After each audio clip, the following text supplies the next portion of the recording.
Today I want to talk about 3 reasons why emotions get stuck in the body. In this 30 video guide, I want to talk you through the basics, the fundamentals of emotional release that enable you to live a life that is in attunement to your body, that is in attunement with the depth of your feeling. When an emotion is getting stuck, we can look at it as a part of you that is frozen in time, almost like a movement that has become halted and became a statue. And what we want to do in emotional release work is we want to look at the statue. We want to get to know what has been frozen in time. And through our witnessing presence, through the warmth of our heart, we get to slowly thaw the ice that has built around that part. And today I want to talk you through the 3 main reasons why emotions get frozen in that way in the first place, so you understand it better and you can identify the patterns within yourself. So the first reason is that you didn't feel safe enough to feel. You didn't feel safe enough to feel. So why does this part get frozen in time? It's because it was not safe to fulfill that motion, that movement. As we said, as we learned, is that energy in motion is an emotion. So when the motion is halted, the energy cannot continue its course. Why is that? Because there was not enough safety for the completion of that movement, the completion of that motion. So it was safer to halt the emotion, because maybe expressing your sadness or expressing your anger was in fact unsafe. Maybe if you expressed your anger and you shouted or you had a temper tantrum as a child, that meant a loss of connection to your mom or to your dad. And as a child, the connection to your caretakers is the most important thing. Losing that equals death, equals non-being. So the child is doing everything it can in order to stay in connection. And that means, tragically, that some of our emotions are getting stopped, because fulfilling that movement would mean death, would mean a loss of that life-giving connection. The same thing, for example, with sadness. If I'm expressing sadness often and I feel like there's distance towards me and my caretakers, also in later life maybe towards me and my peer group, my friends, I don't get seen in my sadness. I feel like, oof, that guy is sad. Like, man up, bro. Like, get a spine. What am I doing then? I am suppressing the sadness because it's not safe for the relationship to feel that sadness and to be with it, to bring it into connection, because it would mean the connection is cut off. So that's the first reason why emotions are getting frozen in time. The second thing is that we choose performance over expression. Like I just said, so many times we want to express an emotion. It's like on the verge of coming up. And then a part of you is kicking in that says, no, if we do that, we are not loved. We will be threatened. There's a threat of losing our peer group, losing our friends, losing our connection with parents or whatever person is around me in that moment. And what happens then? Maybe the sadness is being suppressed. And we put on a nice smile. And then we perform that smile and we act like we're really happy, even though down there we're really, really sad and lonely. And I tried to connect with you with that smile. And I know I'm betraying myself, so I feel really weird. And maybe if the person next to you is also tuned in, it will feel that you are weird as well. And maybe that rejection is restaging, maybe.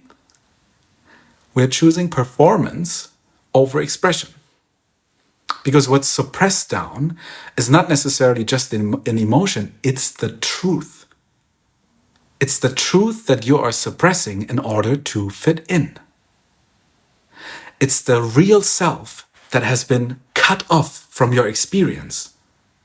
And what has taken its place is a false self, is an adaptive self, is a self that is helping you survive. But the thing is, the body doesn't know whether the threat to your survival is still present or not. It doesn't know that.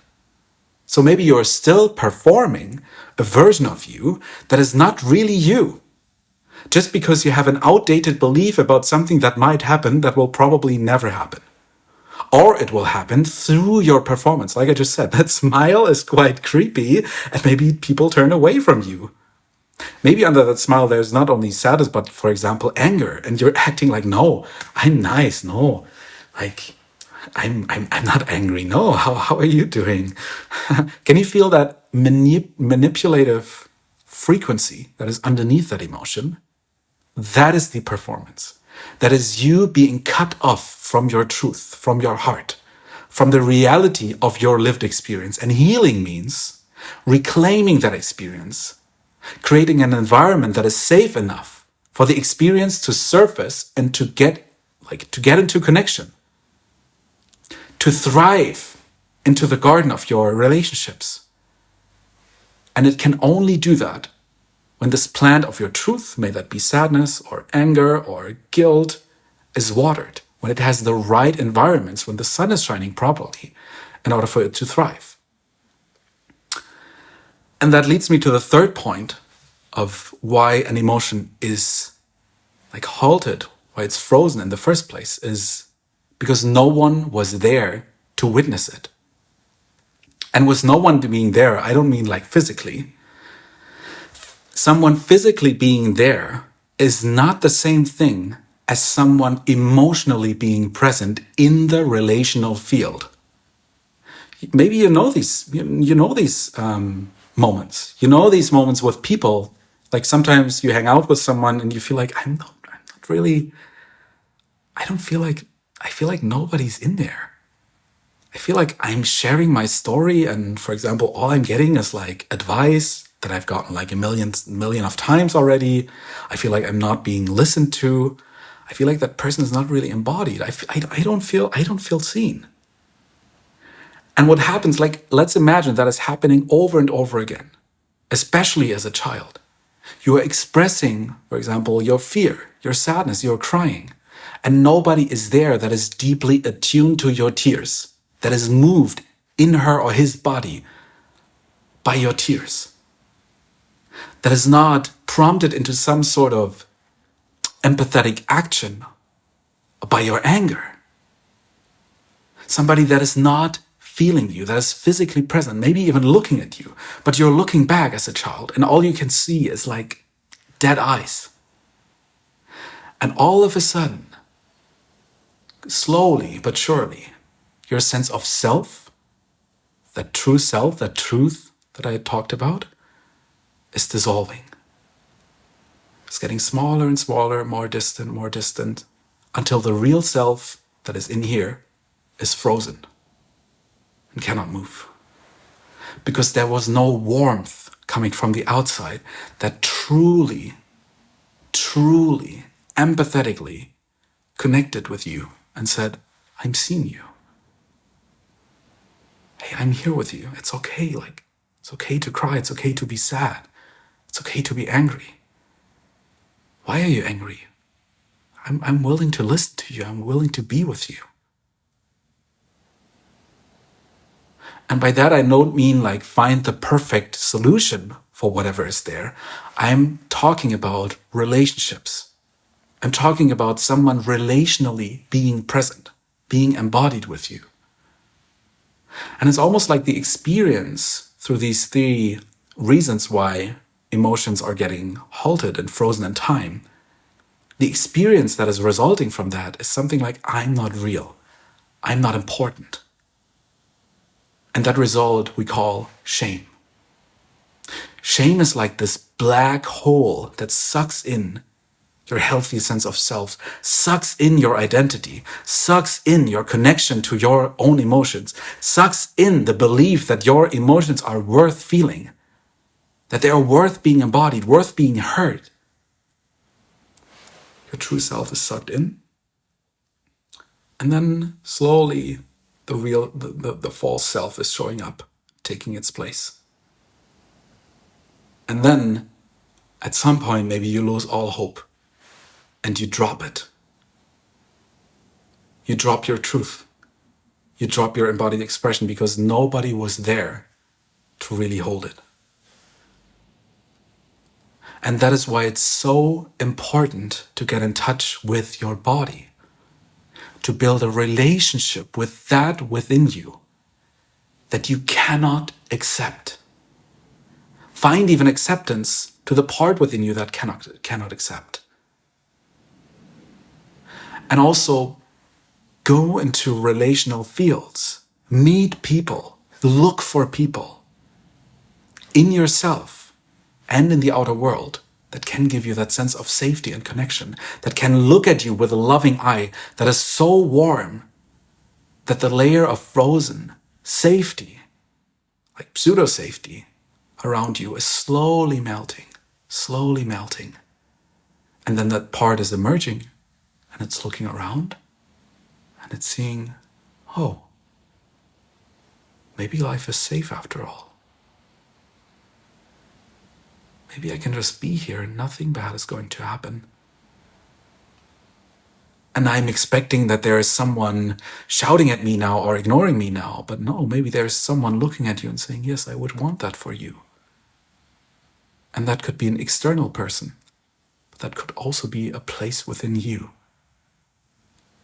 that tells you you are okay the way you are. All of it.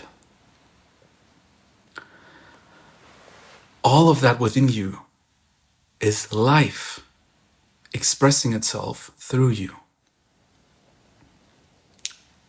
Is feeling that you've cut off in the service of survival. And maybe now life isn't about survival anymore, but about experiencing it. And what are we releasing then when we're talking about emotional release? We are not releasing the emotion. We're not releasing the part that is angry. No. We are releasing that layer of ice around that part that is keeping the emotion from being in a relationship. And that happens through the warmth of our presence. That is always the start. And again, like I explained in the last video, even if you can't be present, that again is a part of you that is showing up. That again is a part that wants to be seen and is fear maybe. Or in her desperation, it's hopeless. Yeah, it doesn't work anyway. Why would I try to thaw this ice? Why would I be open? Hey, yeah, I see you. Must be really hard, right? Hey, I'm here to listen. I can feel that you're hopeless. Look into your body. Watch the last video. Look into your body. Where do you feel that feeling? Of hopelessness, of frustration. Oh, I feel it. Maybe here. Maybe like a slight closing in my heart. Can you be with that? Can you welcome it? And even if you cannot welcome that, can you welcome that you cannot welcome that feeling? It's about creating closeness and distance simultaneously. In emotional release, they are interlinked. They're interlinked. So I hope this video was helpful for you. I hope you got a bit more into the essence of emotional release work.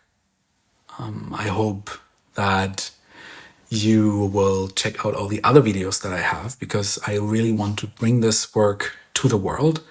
I want to be a companion to you that is reminding you of your wholeness, and maybe even my voice is becoming a part within your system in the best case that is ever so slightly coming up in moments that you feel ashamed, or you feel like your emotions are stuck or whatever. I believe that you are worthy of living a good life. I really do. Whoever is watching right now, I'm talking to a camera right now. But I hope this message is reaching you. Whoever is listening, it's independent of who's listening or watching. I hope this is reaching you, because you deserve it. So thank you for watching. I'm curious to know what you think about this topic, if there was any resonance within you about this video. So leave a comment, subscribe to this channel if you want more, give this video a like, and yeah, I wish you all the best on your journey. Goodbye.